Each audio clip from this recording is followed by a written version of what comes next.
Boa noite a todos. Que bom que nós estamos aqui na casa de Deus para podermos cantar, louvar, meditar nas coisas maravilhosas que vêm dele. E que bom que essa igreja está completando 5 anos, né? A gente está num ano de festividade. Lá na Igreja Central de Curitiba, onde eu fui pastor até o final do ano passado, eles estão completando aniversário também. 100 anos a igreja. Lá é uma igreja vovó e aqui é uma igreja criança, né? Mas a maravilha é a gente ver como é que Deus vai sustentando o seu povo, a igreja. É uma igreja nova num lugar como esse aqui, uma igreja grande, quer dizer que tem muito lugar para que muitas pessoas possam vir adorar o Senhor. Amém? Bom, vou abrir a palavra daqui a pouco, mas antes eu quero cantar um hino. Vou pedir para pôr o playback. E esse hino é um pedido a Deus, ele é uma oração a Deus. E eu quero convidar você para prestar atenção no coro, que fala, usa-me. É bem fácil, para você poder cantar comigo lá na segunda, terceira vez, tá bom? Presta atenção. Pode pôr o playback, por favor? O coro é bem simples. Usa-me, usa-me, Senhor. Eis-me aqui, Senhor. Só diz isso e diz, eu quero mergulhar nos rios do teu coração. Só isso. É um pedido que nós vamos fazer a Deus como congregação, tá? Então a gente endereça essa música para o Senhor Deus. Olha para Ele, através dos olhos da fé, e deixa com que Ele chegue ao nosso coração, ao nosso íntimo.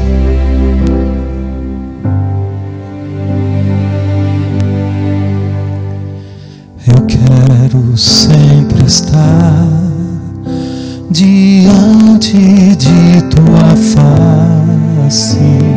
Eu quero adorar tua glória soberana diante do altar. Eu quero sempre estar. Eu quero me envolver, Senhor,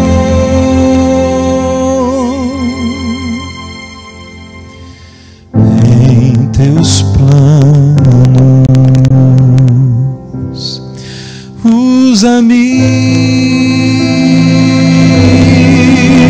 usa-me, Senhor, eis-me aqui. Eis-me aqui, Senhor,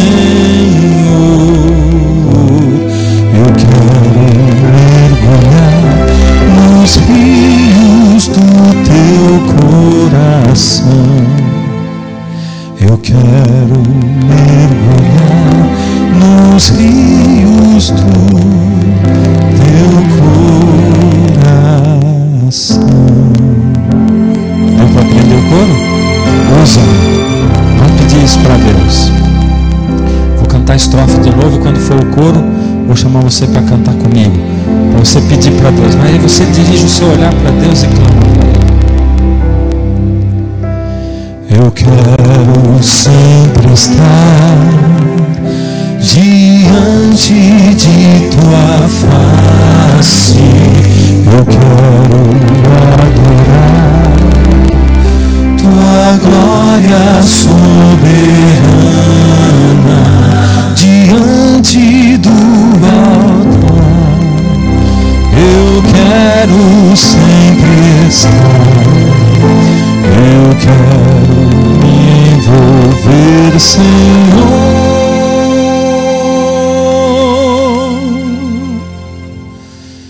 em teus planos. Canta comigo. Usa-me, usa-me, Senhor, eis-me aqui, eis-me aqui, Senhor, eu quero mergulhar nos rios do teu coração. coração. Repete.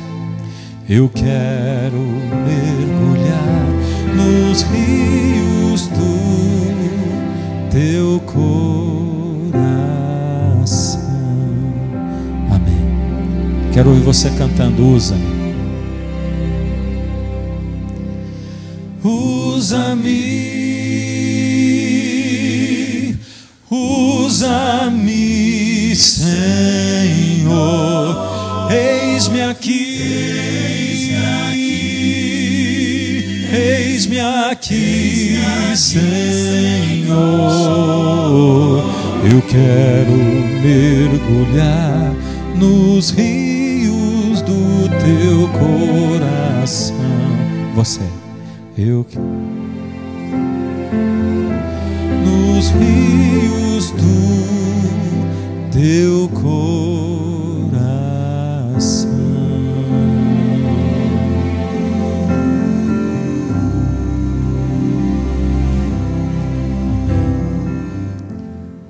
Senhor, o que nós mais queremos é mergulhar no íntimo do Senhor, é conhecer os seus pensamentos, as suas intenções, os seus planos para nós.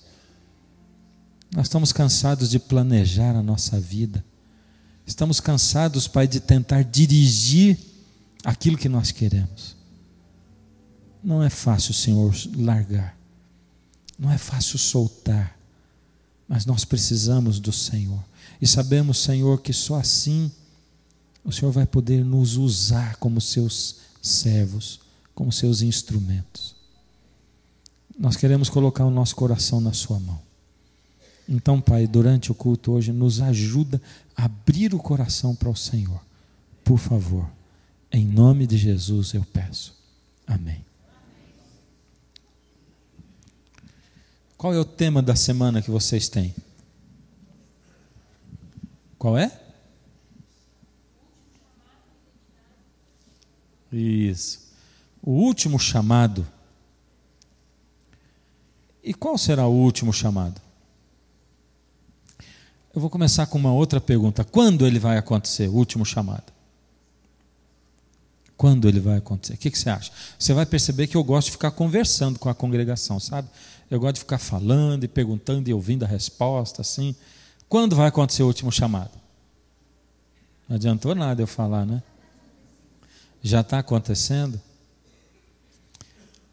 A grande coisa é que a gente não sabe quando ele vai acontecer. A gente não sabe. O último, a gente não sabe. Deus chama todo dia. Deus está nos chamando todo dia. Agora vai ter uma hora que ele vai parar de chamar. Ele vai parar. E eu não sei quanto a você, mas eu me preocupo muito. Sabe por quê? É porque eu sou muito dependente desse chamado que ele fica fazendo todo dia. E todo dia quando eu acordo eu digo assim, Senhor, que bom que começou outro dia, porque a minha chance está se renovando, e o Senhor vai, me chama de novo, Senhor, não deixa de me chamar. Agora, a segunda pergunta é assim, Deus está chamando para quê? Qual é o chamado? Para que Ele está chamando? Porque a gente diz assim, o último chamado, mas é o último chamado para quê? Para que Deus está chamando? Quero ouvir você. Para servir, para voltar, para ser dele, para trabalhar.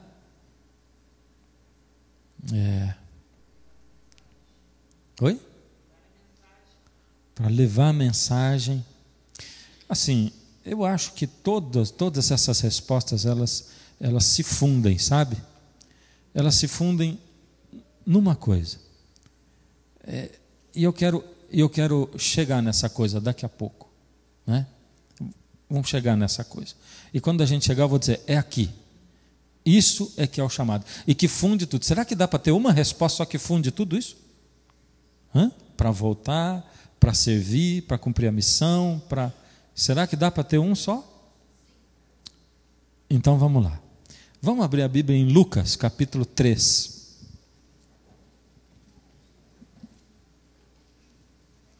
Aliás, é Lucas 2.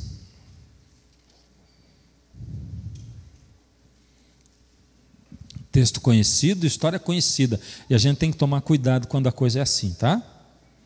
Porque senão a gente diz, já conheço, e deixa escapar os detalhes. Havia em Jerusalém um homem chamado Simeão. Homem esse, justo e piedoso, e que esperava a consolação de Israel. O que é essa consolação de Israel? Ele estava esperando o Messias, e o Espírito Santo estava sobre ele. Revelaram-lhe o Espírito Santo que não passaria pela morte antes de ver o Cristo do Senhor. Está aí. Do 25 em diante. 25, 26, eu não tinha dito? Então vamos começar de novo. Lucas 2, do 25 em diante. Havia em Jerusalém um homem chamado Simeão, homem este justo e piedoso, que esperava a consolação de Israel, e o Espírito Santo estava sobre ele. Revelara-lhe o Espírito Santo que não passaria pela morte antes de ver o Cristo do Senhor. Movido pelo Espírito, foi ao templo, e quando os pais trouxeram o menino Jesus para fazer com ele o que a lei ordenava, ou seja, para apresentar o menino, o bebê no templo, Simeão o tomou nos braços e louvou a Deus, dizendo: agora, Senhor, podes despedir em paz teu servo segundo a tua palavra, porque os meus olhos já viram a tua salvação. E vamos parar por aqui. Vamos ver. Será que essa cena tem alguma coisa a ver com o que a gente está vivendo hoje? O tempo no qual a gente vive? Será que essa cena tem alguma coisa a ver com a nossa vida hoje, no século 21? Será que tem? Primeiro, vamos começar por aqui. Fazia quanto tempo que o povo estava esperando a vinda do Messias? 4.000 anos, certíssimo. 4.000 anos. Porque Deus tinha prometido lá no Gênesis que o descendente da mulher viria pisar a cabeça da serpente. Então fazia 4.000 anos que Deus tinha prometido que o Messias, que Jesus viria, mas ele não tinha vindo ainda. Ali naquele momento, quando Jesus nasceu, antes dele nascer, nos últimos 400 anos, não tinha palavra profética. Não teve profeta. É como se Deus tivesse se calado. Ninguém se levantava para dizer assim, segundo a palavra do Senhor eu digo. Não tinha. Não tinha profeta. Aquele povo estava numa confusão danada e a situação do mundo estava muito agitada. As pessoas não queriam muito ouvir falar de Deus, da maneira como Deus se manifestava, mas eles tinham um conceito de Deus, e é nesse conceito que eles acreditavam. E por isso eles rejeitavam as coisas mais importantes de Deus. Há quanto tempo nós estamos esperando Jesus voltar? 2.000 anos. Agora vê só, dentro desse cenário, aparece um homem chamado Simeão. Agora pensa bem, numa época onde fazia 400 anos que não tinha profeta, de repente, um velhinho ou um homem chamado Simeão diz: Deus me revelou que eu não vou morrer sem ver o Messias. E fazia 4.000 anos que eles estavam esperando o Messias. O que você acha se eu chegasse aqui e dissesse para vocês assim: Deus me revelou que eu não vou morrer antes de Jesus voltar? O que você acharia? Alguns iam dizer: uau, que bom, porque já está ficando velho, vai ser logo. Outros iam dizer: está maluco esse camarada. Acha? Deus falou para ele. E se o Simeão contou para alguém que Deus tinha dito para ele que ele não ia morrer sem ver o Messias, a reação teria sido a mesma. Eu não sei se ele contou, se ele não contou, a Bíblia não fala. E se o Simeão teve essa revelação quando ele era mais novo, pior ainda, porque o tempo foi passando, e agora o Simeão já estava bem velhinho, e o Messias não vinha. E eu acho que o povo ia estar pensando dele assim: ah lá, está vendo? Foi dar com a língua nos dentes, é isso que dá. Falou que não ia morrer sem ver o Messias, agora o homem já está velhinho, não viu, não apareceu o Messias ainda. Mas o povo dizia assim: o Messias vem a qualquer momento. As profecias indicam que está na época dele vir. Olha só o que está acontecendo. Olha o mundo, olha a Pax Romana, olha como é que Roma está dominando o mundo. Olha, o Messias vai vir. As profecias de Jeremias, de Daniel principalmente, ele vai vir a qualquer momento. Aquela época tem tudo a ver com a nossa época hoje. Mas as pessoas pensavam, faz 4.000 anos que nós estamos esperando o Messias, não veio até agora. De repente, nessa situação toda, Simeão entra no templo, e ele está lá no templo, quando de repente aparece quem? Me ajudem. Quem aparece? Só ela responde? Quem apareceu? Maria, quem mais? Não tenho preguiça, sabe? Porque quando você responde, a gente fica aqui conectado. E eu quero pôr você para pensar, tá? Não tenha medo de errar, não. Então vamos lá, quem apareceu no templo? Que para aqueles que estavam dentro do templo, para os sacerdotes e para as outras pessoas, eram quem? Ninguém. Sabe quando alguém toca a campainha na tua casa? Você vai lá e atende, conversa lá uns 3 minutos, volta, a tua mulher diz, quem era? E você diz, ninguém. Mas como ninguém? Você foi lá e conversou com ninguém em 3 minutos, você está dizendo assim, aquela pessoa não representa ninguém para mim. Pois foram exatamente esses que entraram. O carpinteiro, a mulher dele e o filho do carpinteiro. Era o Zé Ninguém, a Maria Ninguém e o Ninguémzinho. Era isso. Era exatamente isso. O sacerdote estava fazendo o seu trabalho ali mecanicamente. E a gente é capaz de fazer coisas mecanicamente, mesmo quando a gente está dentro da casa de Deus. É ou não é? Talvez alguns de vocês tenham cantado, por exemplo, 3 hinos aqui sem ter nem pensado na letra, é ou não é? Canta, porque sabe, chegou no fim, conversou, depois chegou no fim, louvei a Deus, estive na presença dele. E o sacerdote vinha apresentava a criança, e o sacerdote fez isso, pegou o bebê, apresentou o bebê, deu para os pais e escreveu o nome dele como no livro dos primogênitos. E pronto, acabou. Mas ali no templo estava Simeão. E Simeão viu algo além do que aquela cena normal. Simeão conseguiu enxergar alguma coisa que as pessoas não enxergaram. O que Simeão enxergou? Que aquele bebê era o Messias. Agora, vamos pensar aqui comigo de novo. Pensa só, depois que o Simeão diz assim, agora, Senhor, eu já posso morrer, porque eu vi a consolação de Israel, está aqui, o Messias. O que os críticos diriam? Apelou. Olha aí. Ficou falando que não ia ver o Messias, vai morrer, ficou velhinho. Antes dele morrer, apelou, pegou a primeira criancinha que entrou, o filho do Zé Ninguém com a Maria Ninguém, diz assim, agora está aqui o Messias. Que Messias? Era um bebê. E eu vou dizer um negócio para você, para mim, esse encontro de Jesus com Simeão, ele foi o encontro de maior fé que a Bíblia relata. Sabe por quê? É porque os outros que seguiram Jesus, eles ouviram um sermão de Jesus. Eles viram Jesus fazendo milagres.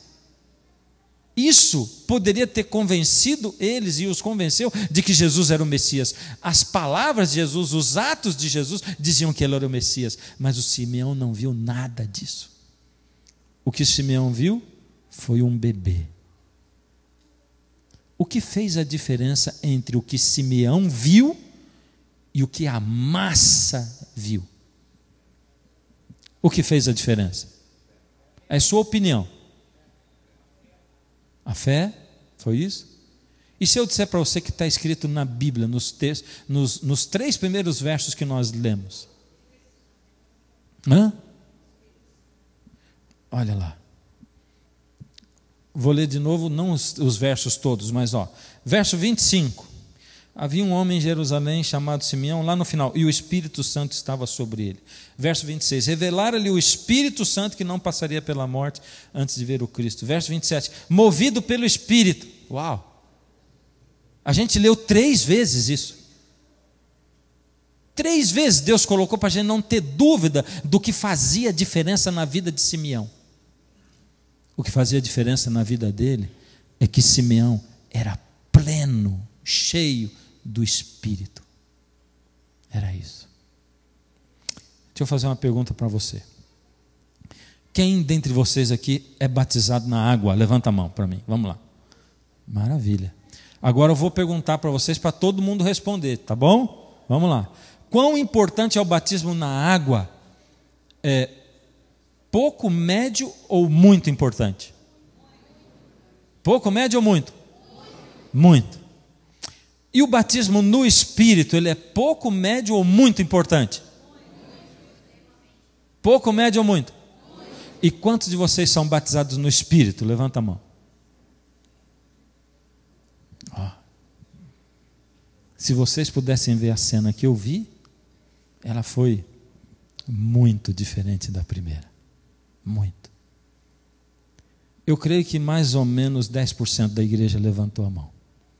Alguns com dúvida. Teve gente que levantou assim, ó.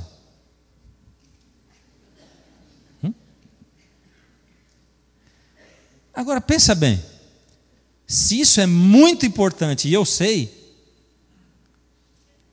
não é no mínimo perigoso eu nem saber se eu sou batizado do Espírito ou não?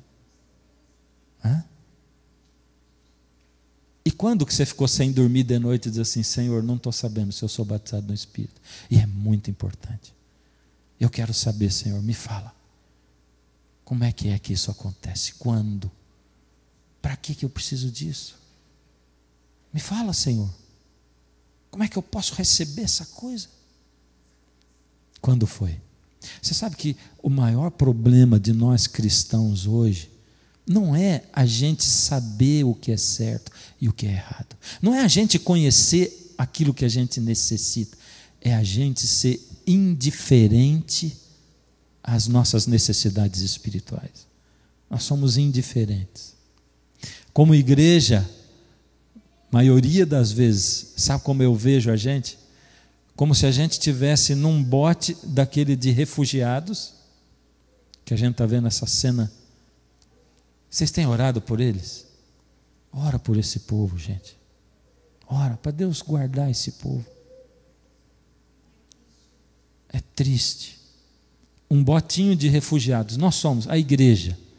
De vez em quando um cai fora. E sabe o que a gente faz? Oh, judiação. Vou orar por você, viu? Foi embora. Uau! E quanto a nós mesmos, aquilo que a gente precisa, a gente vive indiferente. E o contrário do amor não é o ódio, você sabia disso, né? É a indiferença. Indiferença. A indiferença mata qualquer relacionamento. Por isso, no dia que a tua esposa fica brava com você, ou ela fala alguma coisa que você não gostou, e você decidir não falar com ela durante 1 hora, um dia que seja, você está acabando de decidir matar o seu casamento. E é você quem está matando. Porque quando tem algum problema, a gente não fica indiferente, a gente vai atrás para resolver, para conversar.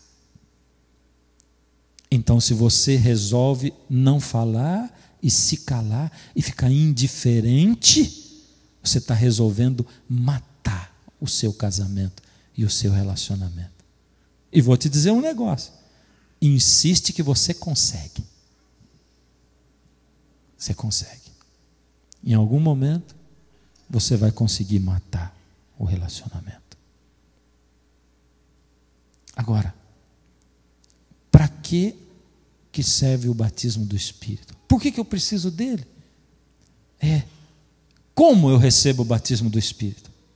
Vamos começar por essa. Como eu recebo o batismo do Espírito Santo? Quando eu recebo? Como eu recebo? Me ajudem. Quando nós somos batizados na água e no Espírito? Você já acha que ela está certa? Sim ou não, igreja? Sim ou não? Vocês não sabem, né? Então vamos lá. Capítulo 3, verso 21 e 20. Eu vi às vezes que veio dali, ó. Às vezes. Vamos lá. Capítulo 3, verso 21. Esse é o nosso grande exemplo, Jesus. E aconteceu que, ao ser todo o povo batizado, também o foi Jesus, e estando ele a orar, o céu se abriu, e o Espírito Santo desceu sobre ele em forma corpórea como pomba, e ouviu-se uma voz do céu: Tu és o meu filho amado, em ti me comprazo. E João Batista havia dito de Jesus o seguinte: Eu batizo na água, mas depois de mim vem um que batiza com o Espírito e com fogo. Então Jesus já exemplificou na sua vida o que iria acontecer conosco. E ele foi batizado do Espírito quando? Quando foi batizado na água. Ele foi batizado na água e, saindo da água, foi batizado no Espírito. Porém, ali tem alguém falou alguma coisa aqui, que falou que ele o quê?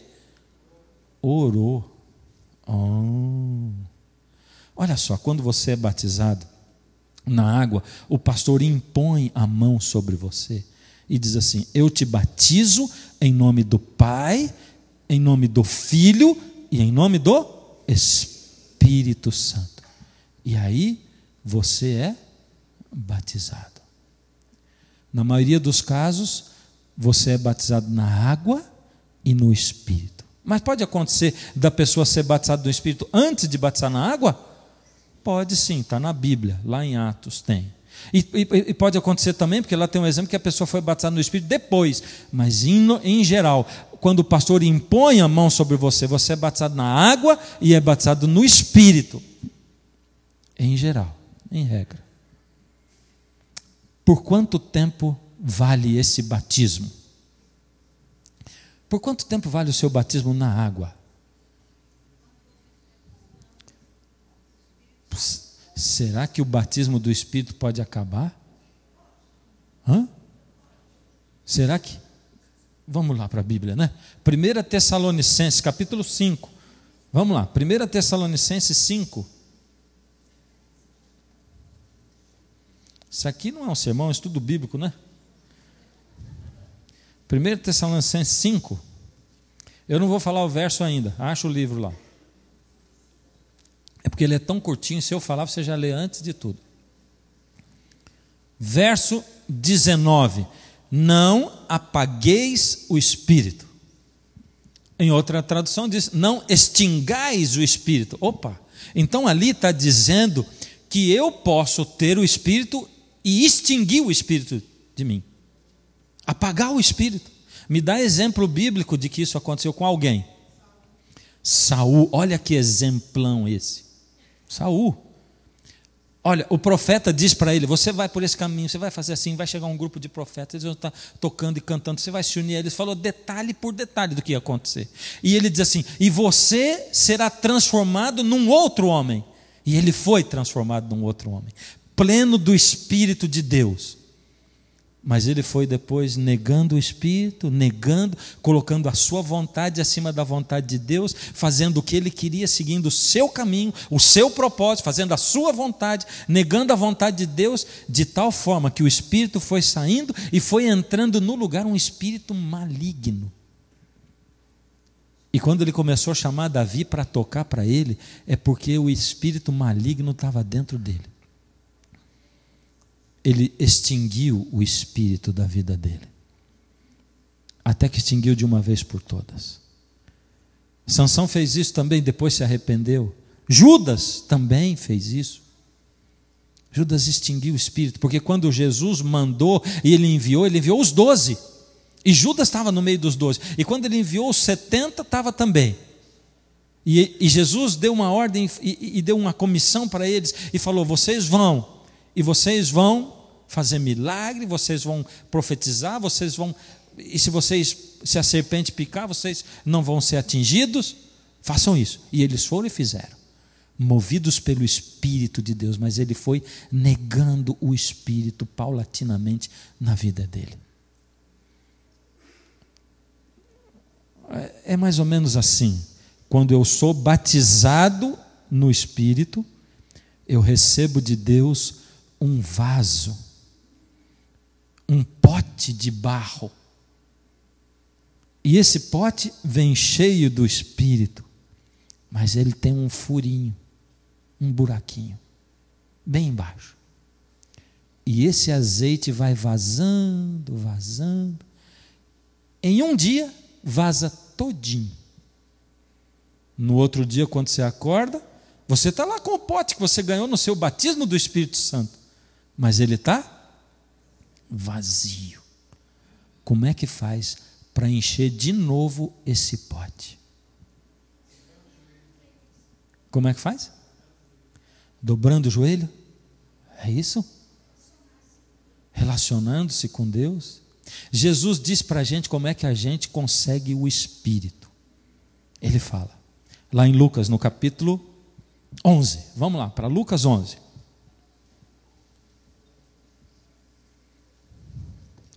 Aqui Jesus conta uma parábola. É uma parábola bem interessante, até engraçada. Porque Jesus, ele usa um exemplo assim. O nome é Parábola do Amigo Importuno. Sabe quem é o amigo importuno? Sabe quando você está na tua casa e de repente chega o teu amigo com a tua família todinha, sem ligar, sem avisar nada, ele chega, chegamos, vamos passar 3 dias na sua casa, o fim de semana todo. Não é esse o amigo importuno. Esse é o amigo que veio na tua casa. Sabe quem é o amigo importuno? É assim, Jesus disse, chegou gente na tua casa, teu amigo, sem falar, sem avisar. Aí você está despreparado, a despensa está vazia. Você corre na casa do teu vizinho, bate lá, já é meia-noite. Você diz, vizinho, por misericórdia, me acode. Chegou gente em casa e a gente não tem nada para dar para eles comerem. Por favor, me arruma 3 pães, amanhã eu te dou de volta. E o vizinho lá dentro, Jesus diz, grita assim, mas por favor, nós já estamos dormindo, a família inteira. Volta depois, volta amanhã. Olha o que Jesus diz nessa história. Verso 8. Digo-vos que se não se levantar para dar-lhes por ser seu amigo, todavia o fará por causa da importunação e lhe dará tudo o de que tiver necessidade. Então é você, o amigo importuno, que vai lá pedir para o seu vizinho os pães. Você entende? E Jesus diz assim, insiste com o seu amigo para ele dar os pães, porque se ele não der pela amizade, ele vai dar pela insistência. E agora Jesus explica o que ele está dizendo. Verso 9, por isso vos digo, pedi e dar-se-vos-á, buscai e achareis, batei e abrir-se-vos-á. E muita gente usa isso aqui para dizer, pede bênção, pede salário, pede emprego, pede cura. Olha o que Jesus está falando, pois todo o que pede recebe, e o que busca encontra, e a quem bate abrir-se-lhe-á. Verso 13, ora, se vós que sois maus sabeis dar boas dádivas aos vossos filhos, quanto mais o Pai Celestial dará o Espírito Santo àqueles que lhe o pedirem. Jesus está falando de pedir Espírito Santo. Ele está falando, pede, bate, busca, vai atrás, clama. Opa, agora veio uma palavra, clamar. Ele está dizendo, não adianta pedir. Ele está dizendo, você tem que clamar. E qual a diferença entre pedir e clamar? Outro dia um amigo meu disse um negócio que eu falei, está aí a descrição de diferença entre pedir e clamar. Ele disse, pedir é quando o filho do teu amigo está doente, e ele chega para você e diz assim, por favor, ora pelo meu filho, porque ele está doente, está no hospital, na UTI, está quase morrendo. E você ora pelo filho do teu amigo. Clamar é quando o teu filho está quase morrendo. Essa é a diferença entre pedir e clamar. Mas como que eu vou clamar se eu sei que é importante, mas nem me interesso pelo assunto do Espírito? Como? Como é que eu posso fazer alguma coisa se não for movido pelo Espírito? Algum ato que saia de mim? Se você tirar o Espírito Santo da igreja primitiva, depois que Jesus morreu, daquela igreja apostólica, tira o Espírito Santo deles, e sobra o quê? Nada. Se você tirar o Espírito Santo da nossa igreja hoje, tira, e sobra o quê? Fica igualzinho, tá? Mesma coisa. Porque a gente se acostumou a fazer as coisas pelos nossos esforços, pelo nosso dinheiro, pela nossa conveniência. Eu não aprendi a depender do Espírito. Não aprendi a depender de que Ele me guie. E Jesus conversou desse assunto com Nicodemos. Ele falou: Nicodemos, você é um religioso bom, sabe? Você vai na igreja, você é líder, você dá dízimo, você é um bom religioso. Você procura guardar os mandamentos. Você é mestre em Israel, Nicodemos. Mas Nicodemos, você aprendeu a andar de trem, e eu não quero você andando de trem. Porque o trem, ele sai daqui e chega ali. E você sabe onde ele vai passar. Sabe por quê? Porque o trem anda no trilho. Eu quero que você seja barco à vela. Barco à vela é assim. Você sai daqui e vai chegar ali. Agora, por onde você vai passar? O vento é que sabe. E quanto tempo vai demorar? É o vento que sabe. Se para chegar ali você vai ter que começar a ir para cá, o vento é que sabe. Assim é todo que é nascido do Espírito. O vento sopra onde ele quer. Você ouve, você sente, mas você não vê. Quem é nascido do Espírito é assim.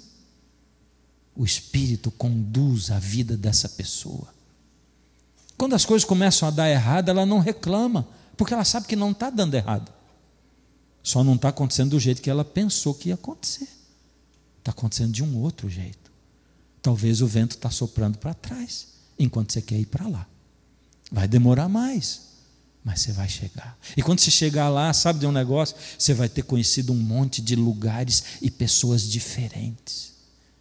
E se você entender que é o Espírito que está guiando você, você vai dizer: uau, como é uma aventura viver guiado pelo Espírito. Porque eu queria ir por aqui, eu insisti, mas não deu certo.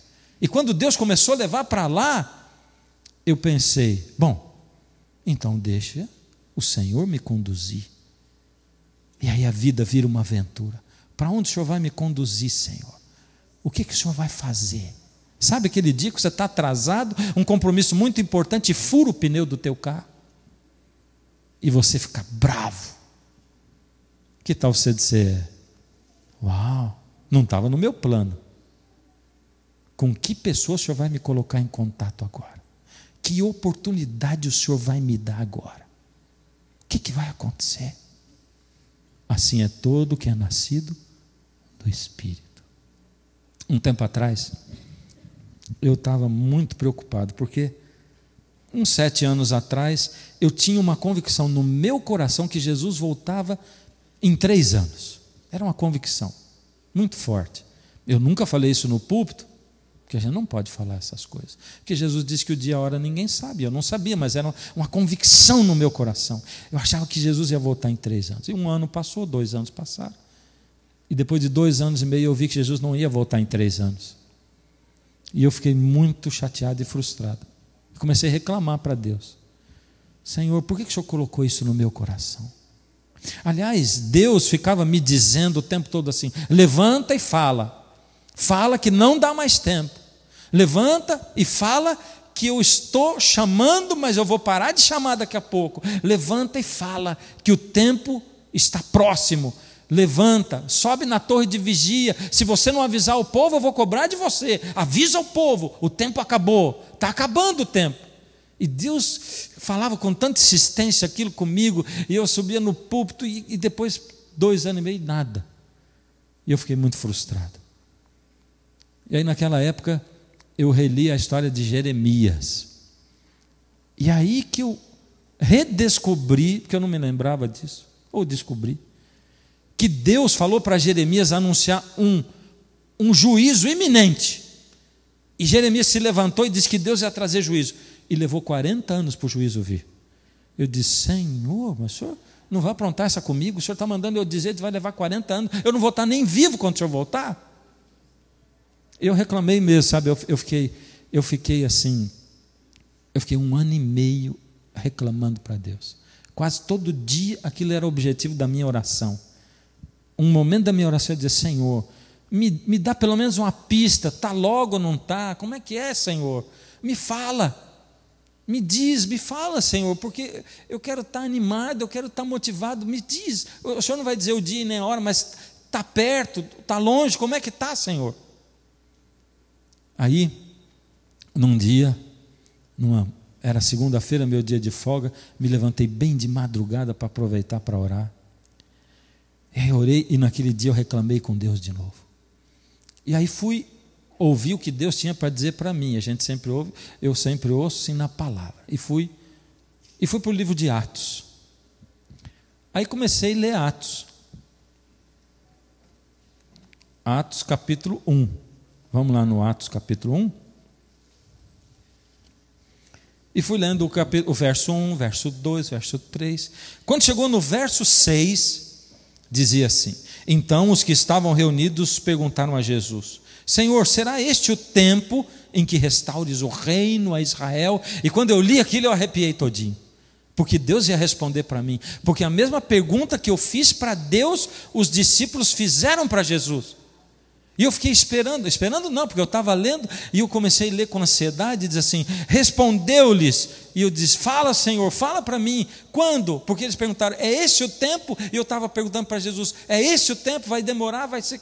E Jesus respondeu o seguinte: não vos compete conhecer tempos ou épocas que o Pai reservou pela sua exclusiva autoridade. Em outras palavras, Jesus respondeu assim: não é da tua conta. Foi ou não foi? Não vos compete conhecer, mas ele não respondeu só isso.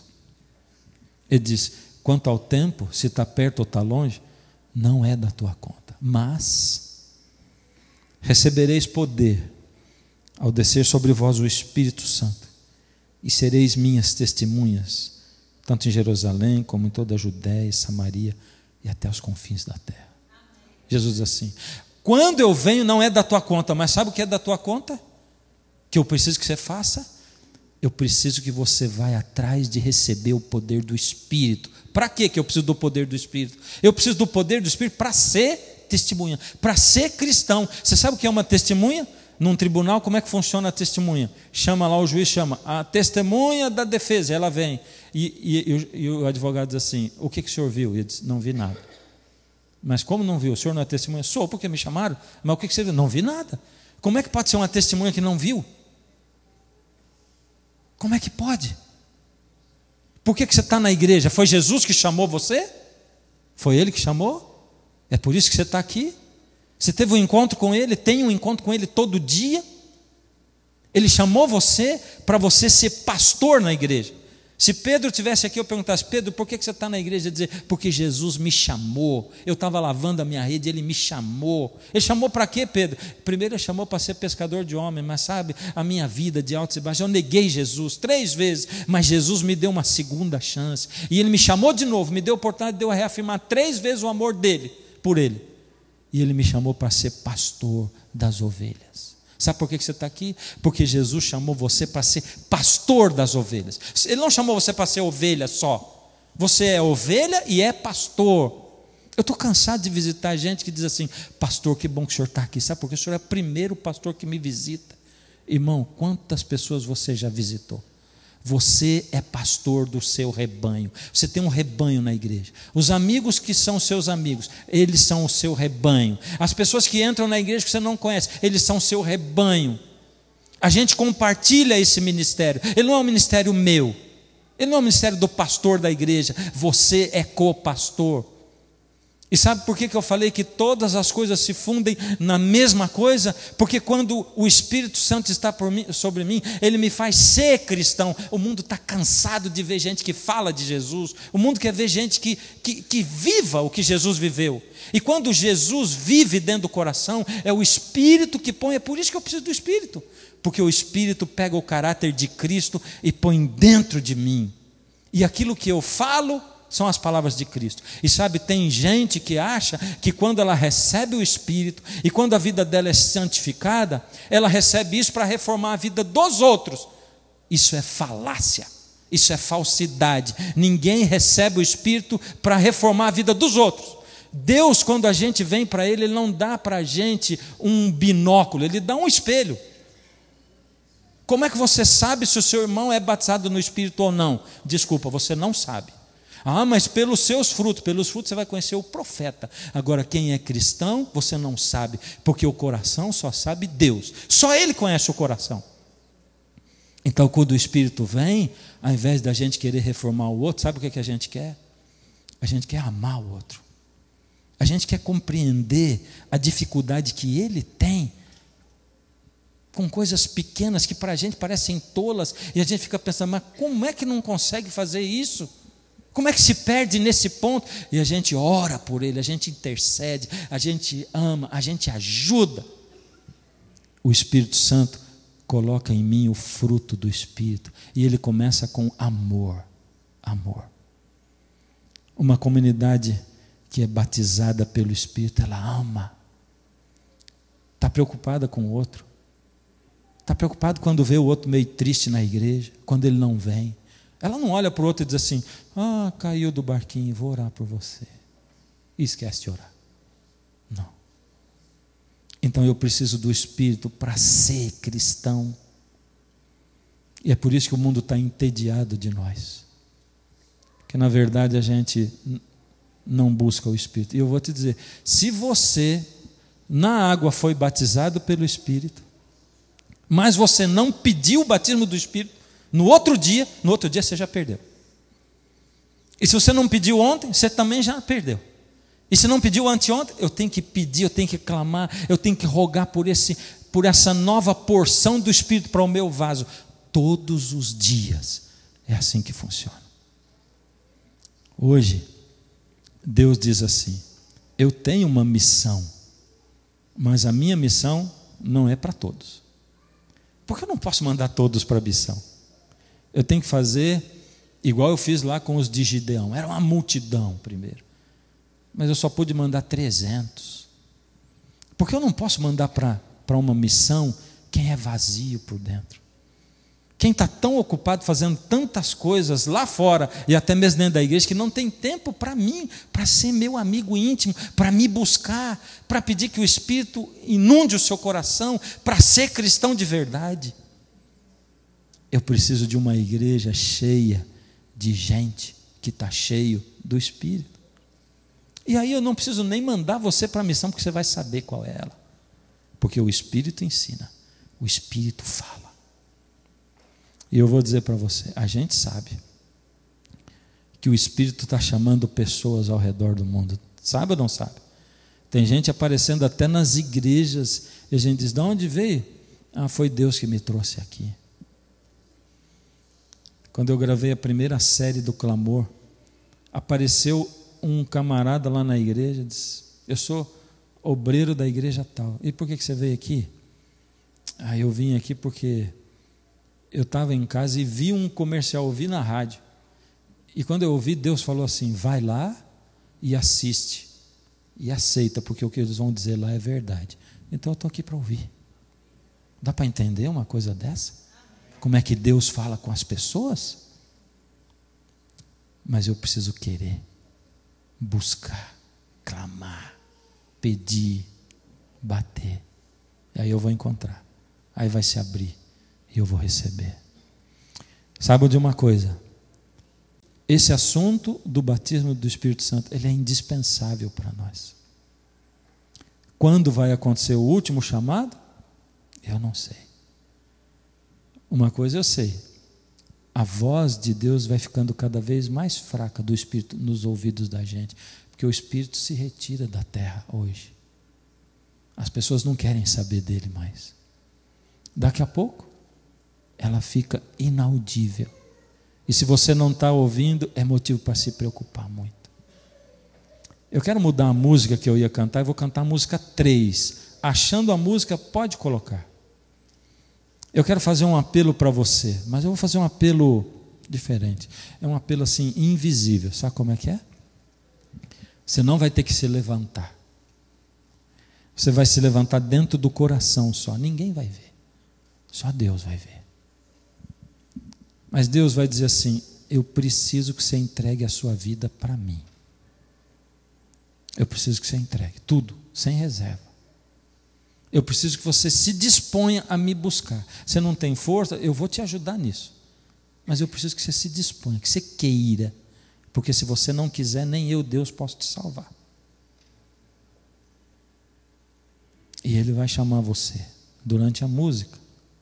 Em algum momento da música, você vai se render para Deus, se esse for o seu desejo. Conseguiu encontrar a música?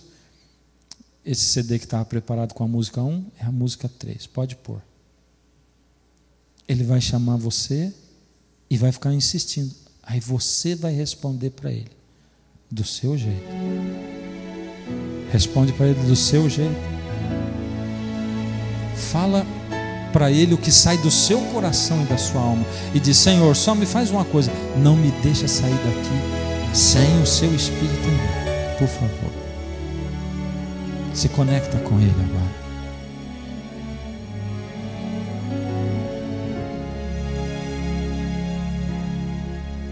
Quando o vento do Espírito soprar,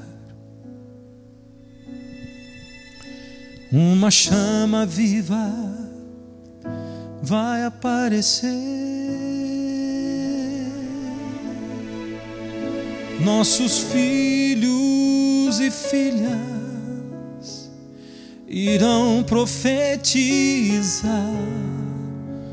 Nossos velhos sonharão e a igreja mudará. Quando a comunhão for a arma principal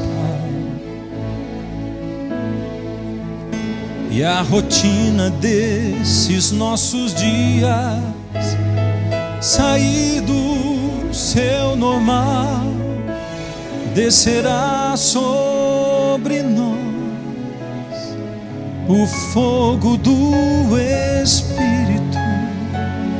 Viveremos o Evangelho e Jesus Cristo vai voltar. Por que será que ainda não aconteceu? Por que razão não temos fogo a queimar? Pecados escondidos,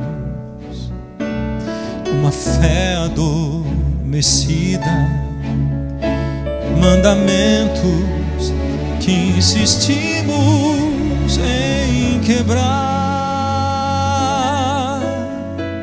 Por que razão? Por que será? Temos tudo nas mãos, mas não há fogo no altar.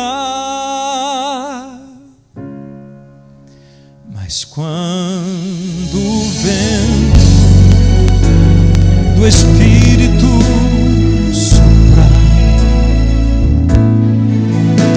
uma chama viva vai aparecer. Nossos filhos e filhas irão profetizar. Os nossos velhos sonharão e a igreja mudará. Quando a comunhão for a arma principal e a rotina desses nossos dias sair do seu normal, descerá sobre nós o fogo do Espírito. Viveremos o Evangelho e Jesus Cristo vai voltar. Viveremos o Evangelho e Jesus Cristo vai voltar.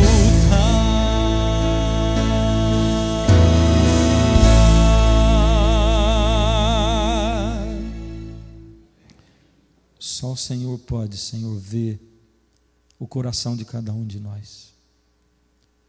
Tem misericórdia de nós, Pai. Nós somos o seu povo. O Senhor nos chamou, Pai. Nós somos o remanescente, o que sobra. Mas o Senhor ainda vai ter que tirar um remanescente de dentro desse remanescente. Ainda outros de fora virão para compor esse remanescente. Pai, o que é que faz com que a gente fique inerte enquanto a vida passa, enquanto os momentos passam, enquanto o tempo passa? Ó Senhor, nos livra de nós mesmos. Tem piedade de nós, Senhor. Por favor, toca o nosso coração com seu Espírito. Ó Senhor, fala com os corações duros, com aqueles, Pai, que são indiferentes. Fala, Senhor, com aqueles que estão almejando pelo seu Espírito e os ajuda a entender, Pai, o caminho, a busca, e derrama o seu Espírito. Pai, eu não quero ficar aqui muito mais tempo nesse mundo.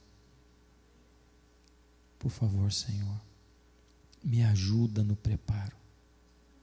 Ajuda essa igreja no preparo, Pai. Na intimidade com o Senhor, no amor manifestado pelas pessoas, nas obras de Jesus, na atenção com os pobres, com os necessitados. E Pai, por favor, para isso tudo, nós precisamos do Seu Espírito. E nós rogamos por Ele. Em nome de Jesus. Amém.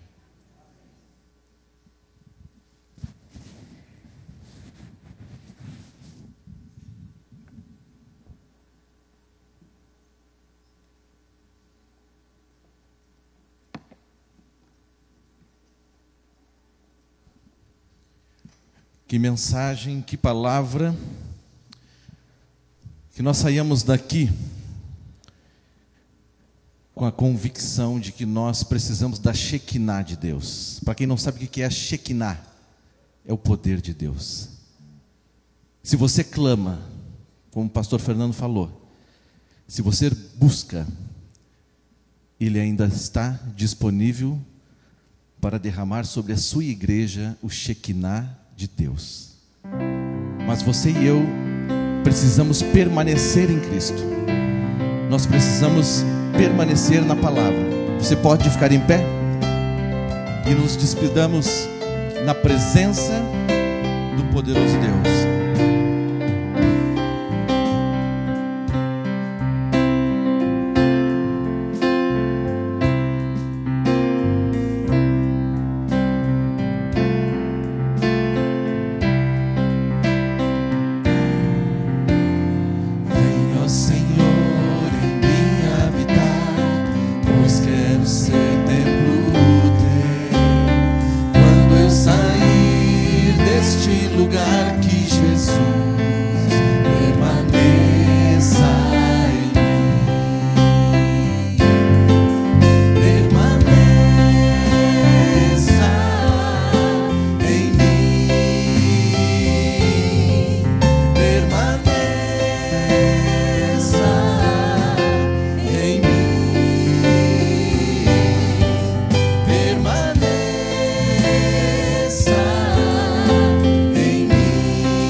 Cante com vontade.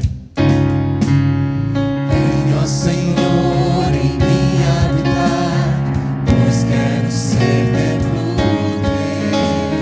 Quando eu sair deste lugar, que Jesus permaneça em mim.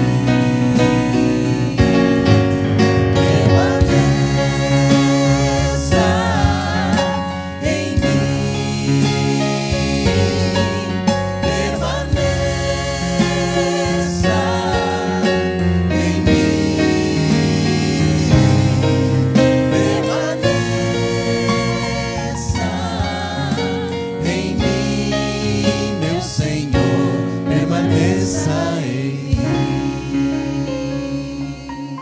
Amém, Senhor Jesus.